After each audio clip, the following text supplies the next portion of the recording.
नमस्कार मित्रांनो, माझे मार्केट चॅनलमध्ये तुम्हा सर्वांचे स्वागत आहे। या व्हिडिओमध्ये आपण उद्याची जी निफ्टीची एक्सपायरी आहे ती कशा पद्धतीने होऊ शकते, त्याच्या इम्पॉर्टंट लेवल काय आहेत आणि त्याबरोबरच बँक निफ्टी जे गेल्या काही दिवसापासून एका रेंजमध्ये फसून आहे त्यामधून ती बाहेर पडू शकते किंवा नाही पडू शकत हे आपण पाहणार आहोत। आता पहा, तुम्ही कितीही आज ॲनालिसिस केलं म्हणजे डाऊन साईड असेल, अपसाईड असेल, पण त्यावरती ज्याचा सगळ्यात मोठा इम्पॅक्ट होऊ शकतो ते आहे जेरेमी पॉवेल साहेब आज संध्याकाळी येऊन काय करतायत ते। जर त्यांनी जे की अपेक्षा आहे सगळ्यांना ती आहे रेट कटची, जर रेट कट झालं तर मात्र एक चांगली मोठी मूव्हमेंट आपल्याला अपसाईडला पाहायला मिळेल की ज्याच्यासाठीचं प्रिपरेशन गेल्या 2-3 दिवसापासून आपण मार्केटमध्ये पाहतोय। आणि 25,000ची जी लेवल बाकी आहे म्हणजे 24,999.75 जो हाय आहे कदाचित तेही उद्या ब्रेक होताना पाहायला मिळणार आहे। म्हणजे उद्या शक्यता खूप कमी आहे की मार्केट फ्लॅट ओपन होईल, एकतर ते गॅप अप होऊ शकतं किंवा गॅप डाऊन होईल। फ्लॅट होण्याची शक्यता खूप कमी आहे, पण तो बेस्ट ट्रेड ठरेल जर फ्लॅट ओपन झालं तर। आता आपण कशा पद्धतीने प्लॅनिंग करू शकतो का, जे काही कामकाज गेल्या काही दिवसापासून होते ना,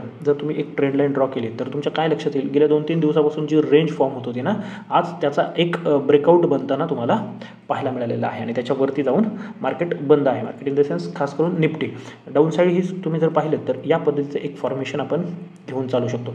मग आता उद्या कशा पद्धतीने आपण प्लॅन करू शकतो, 5 मिनिटावरती जी काही टाईम फ्रेम आहे ना ती पाहूयात म्हणजे आपल्या लक्षात येईल। आज दिवसभरामध्ये काहीही संधी नाही आहे, ज्यांनी अवॉइड केलं असेल ना तो बेस्ट ट्रेड असणार आहे। आजचा बेस्ट ट्रेड काय आहे, ज्यांनी निफ्टीमध्ये ट्रेड करणं अवॉइड केलेलं आहे किंवा बँक निफ्टीमध्ये ट्रेड करणं अवॉइड केलेलं आहे। बँक निफ्टीमध्ये जे काही झालं आहे त्याविषयी आपण चर्चा करूयात। कालचा जो व्हिडिओ बनवला होता आपण, सेबीचं जे काही सर्क्युलर आलेलं आहे की कशा पद्धतीने चेंजेस होऊ शकतात, त्यामधला एक जो नियम होता ना जो सगळ्यात आवडलेला होता तो आहे बेंचमार्क इंडेक्स ठरवण्याचा। आणि काल त्यावरती मी थोडं विश्लेषणही केलेलं आहे, तुम्ही वरती आय बटनमध्ये लिंक असेल किंवा आपल्या चॅनलमध्ये जाऊन शोधा तो व्हिडिओ की त्या सर्क्युलरमध्ये काय आहे।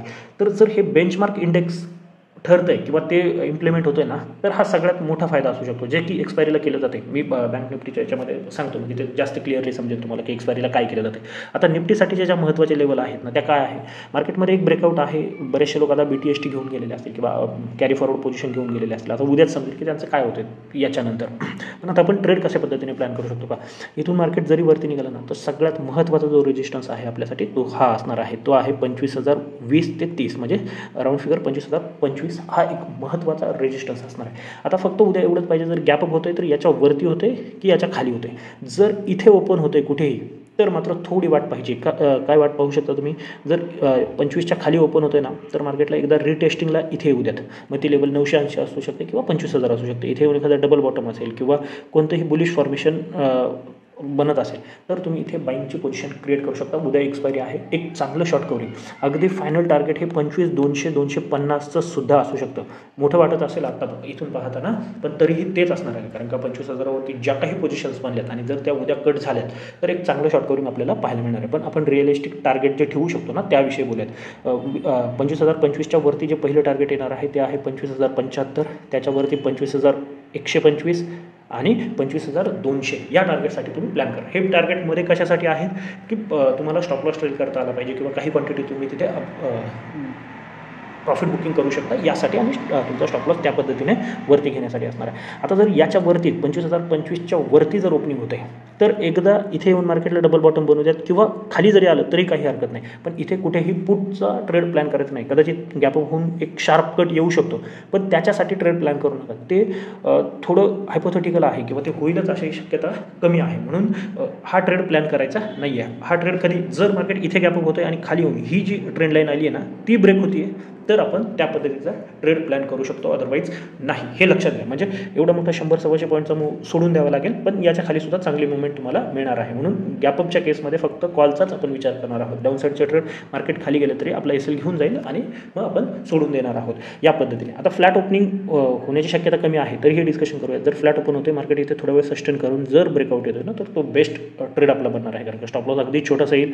म्हणजे पाहिजे तर तुम्ही हा 950चा वगैरे स्टॉप लॉस ठेवून अगदी जे काही टार्गेट आपण डिस्कस केलेले म्हणजे 25,025 असेल, 25,075 आहे, 250 आहे आणि 200-250 आहे, या सर्व टार्गेटसाठी तुम्ही इथून सुद्धा ट्रेड प्लॅन करू शकता जर फ्लॅट ओपन होतं आहे। आता दुसरा जे केस आहे, मार्केट खाली गेलं, फ्लॅट ओपन होऊन खाली येतं आहे तर काय करा, ॲटलिस्ट ही जी ट्रेंड लाईन, एक छोटी ट्रेंड लाईन याच्यामध्ये येते ना त्याची वाट पहा। तुम्ही ॲग्रेसिव्ह ट्रेडर असाल तर 925 ही जी लेवल आहे ना ती ब्रेक होताना ट्रेड प्लॅन करू शकता। ते थोडं रिस्की असणार आहे, हेही सांगतो, रिस्की असणार आहे। ॲक्च्युअल ट्रेड जो बनणार आहे ना तुमचा, तर ही जी लेवल येते आहे 24,880 जोपर्यंत या लेवलच्या वरती आहे ना, बाय ऑन डिप्सचंच मार्केट असणार आहे. इथे जे सांगतोय ना, इथे छोटे मोठे पुट ते स्कॅल्परसाठी असणार आहेत, रेग्युलर ट्रेडरसाठी नाही आहेत. बाकीच्यांसाठीचा जो ट्रेड बनतोय ना, तो 24,880 ब्रेक होतानाच मग तो फ्लॅटने होऊ द्यात किंवा गॅपडाऊनने होऊ द्यात. आता गॅपडाऊनने झालं तर काय करायचं आहे, जर मोठं गॅपडाऊन होतं इथे कुठेतरी, तर पहिल्या 5 किंवा 15 मिनिटामध्ये जर मार्केट याच्यावरती येतं या ट्रेंड लाईनच्या, तर मात्र डाऊन साईडच्या ट्रेडला तुम्हाला वाट पाहावी लागणार. म्हणजे सस्टेन करून पुन्हा हा लो ज्यावेळेस ब्रेक होईल ना, त्याच वेळेस आपल्याला डाऊन साईडचा ट्रेड प्लॅन होणार आहे. अदरवाईज नाही. याच्या आतमध्ये आलं तर मग या रेंजलाच ट्रेड करायचं आहे, कारण का मार्केट त्या रेंजमध्ये विशेषतः काहीही करत नाही आहे. हां, जर फ्लॅट ओपन होतं इथे थोडं वेळ सस्टेन करत आहे आणि खाली जाते, किंवा गॅपडाऊन ओपनिंग इथे टेस्ट करून एखादं डबल टॉप असेल किंवा कोणतंही बेरिश फॉर्मेशन क्रिएट करत असेल, तर तुम्ही डाऊन साईडचा ट्रेड प्लॅन करू शकता. याचं फायनल टार्गेट सांगून ठेवतो, अगदी 24,550 पर्यंतचं टार्गेटसुद्धा आपल्याला पाहायला मिळणार आहे. मध्ये मग ते 800 आहे राऊंड फिगर, 730 आहे, 650 आहे आणि शेवटी 550 आहे. टार्गेट मोठे आहेत, परंतु ज्या पद्धतीचं कन्सल्टेशन होते ना, किंवा हे न्यूज बेसिसच असणार आहे, म्हणजे जेरेमी पॉवेल साहेब काय बोलत आहेत ना, त्यावरती हे बऱ्या प्रमाणात अवलंबून असणार आहे आणि त्याच पद्धतीने आपला ट्रेड प्लॅन झाला पाहिजे, हे लक्षात ठेवा. टार्गेट मोठे आहेत उद्यासाठी, 2-3 दिवसाचं कन्सल्टेशन आहे, त्यानंतर एक चांगली मुवमेंटची अपेक्षा आहे.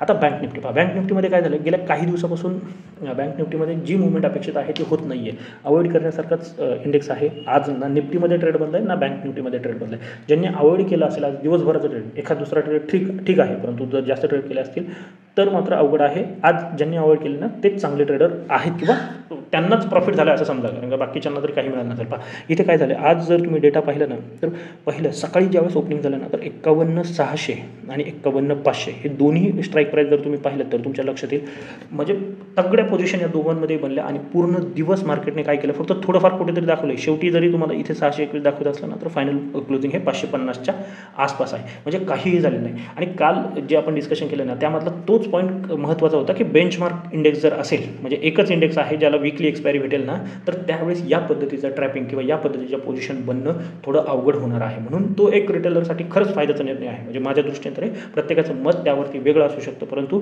हा निर्णय ॲटलिस्ट इम्प्लिमेंट व्हायला पाहिजे. जे काही दिलेलं आहे त्यांनी त्यामधला हा निर्णय इम्प्लिमेंट व्हायला पाहिजे. बाकीचे ज्या वीकली एक्सपायरी त्या घालवल्यात तर या पद्धतीने ट्रॅपिंग होणार नाही. गेल्या 2 ते 3 महिन्यांपासून रेग्युलर बेसिसवरती मी ही गोष्ट चर्चा करतोय की एक्सपायरीच्या दिवशी ट्रॅप केलं जातं, इंडेक्समध्ये कोणतीही मुवमेंट होऊन दिली जात नाही, आणि तेच आज बँक निफ्टीमध्ये झालेलं आहे. आता बँक निफ्टीमध्ये ट्रेड पुन्हा बँक निफ्टी अजूनही ट्रेड करण्यासारखी परिस्थिती नाही आहे, तरीही बरेचसे लोक करतात ट्रेड आणि प्रॉफिटही होतो, नाही असं नाही. परंतु जे डिरेक्शनल ट्रेड आहेत किंवा ज्याला आपण म्हणू शकतो की कॉन्फिडन्स आहे या ट्रेडमध्ये, तर तसे ट्रेड बनत नाही आहेत. तर त्यासाठी उद्याचे जे लेवल असणार आहे वरती ॲटलिस्ट 51,800च्या वरती तुम्ही पहिला बाईंगचा विचार करू शकता. 800-850 घ्या सेफर साईड. याच्यावरती तुम्ही बाईंगचा विचार करू शकता. 52,000 हे तुमची सायकोलॉजिकल लेवल आहे, 52,200 असणार आहे आणि 52,500 असणार आहे. या पद्धतीचे अपसाईडचे लेवल आहेत.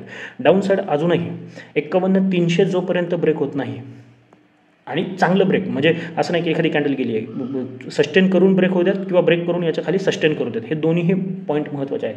तसं होत असेल तर आणि तरच तुम्ही डाऊन साईडच्या ट्रेडचा विचार करू शकता. त्यामध्ये खूप मोठे टार्गेट आहेत, अशातला भाग नाही. 51,150 आहे, त्यानंतर 51,000 ही सायकोलॉजिकल लेवल आहे आणि फायनल 50,800 ही लेवल आहे. उद्या या ज्या लेवल आहेत ना, फायनल लेवल इथे असतील किंवा इथे असतील, त्या आज काय डिसिजन आहे फेड मीटिंगवरती त्यानुसारच होणार आहेत, की त्यावरती बऱ्याचशा प्रमाणात मध्ये अवलंबून असणार आहे. त्यामुळे थोडासा ट्रेड बाय साईडचा ट्रेड करायचा असेल तर निफ्टी प्रेफर करा. डाऊन साईडच्या ट्रेडला नेहमी बँक निफ्टी प्रेफर करा. तेही बँक निफ्टी सध्या रेंजमध्ये आहे. 51,300 ब्रेक झालं, त्याच्या खाली सस्टेन केलं तर आणि तरच ट्रेड प्लॅन करा.